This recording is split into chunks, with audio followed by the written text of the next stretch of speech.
আল্লাহ তাআলা বলেন, বান্দা যখন আমার কথা আপন মনে স্মরণ করে, আমি আল্লাহ রাব্বুল আলামিন তার কথাও আপন মনে স্মরণ করি। বলুন না সুবহানাল্লাহ।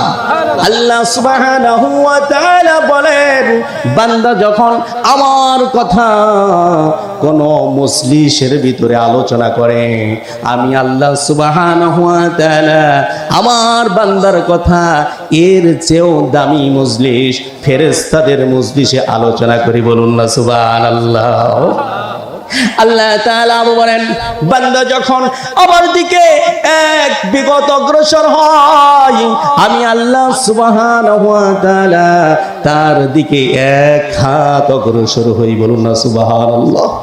আমার আল্লাহ তাআলা বলেন, বান্দা যখন আমার দিকে এক হাত অগ্রসর হয়, আমি আল্লাহ সুবহানাহু ওয়া তাআলা তার দিকে দুই হাত অগ্রসর হই।